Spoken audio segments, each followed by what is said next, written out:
Avec minutie, ces agents s'attellent au décrochage et au levage des génies de la fontaine de la place royale de Nantes.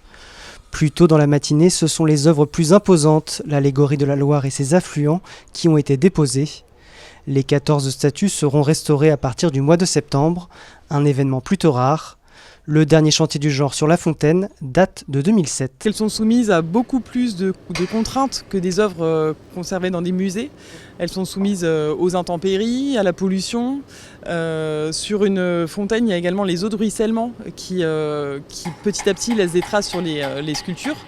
En l'occurrence, les œuvres en bronze, on voit qu'elles ont un aspect de surface très hétérogène, avec différents verres qui sont la patine ancienne, la patine plus contemporaine, et aussi des traces blanches de calcaire qui se posent avec les eaux de ruissellement.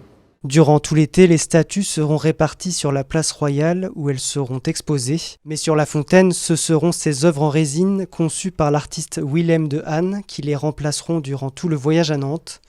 Elles représenteront plusieurs métiers, habitants et figures de la ville, et ce sont 13 Nantais qui ont servi de modèle pour ces allégories nouvelle génération.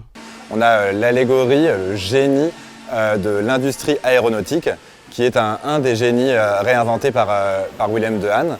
Et on a du coup Maëva, qui travaille chez Airbus, qui est soudeuse chez Airbus, qui incarnera ce nouveau génie. L'idée de Willem, c'était d'actualiser finalement ce portrait de ville qu'est la fontaine royale. Mercredi matin, ce sera au tour de l'allégorie de Nantes, seule statue en marbre de la fontaine, d'être enlevée de son socle. Les 14 œuvres d'origine ne retrouveront leur place qu'à partir de janvier 2026.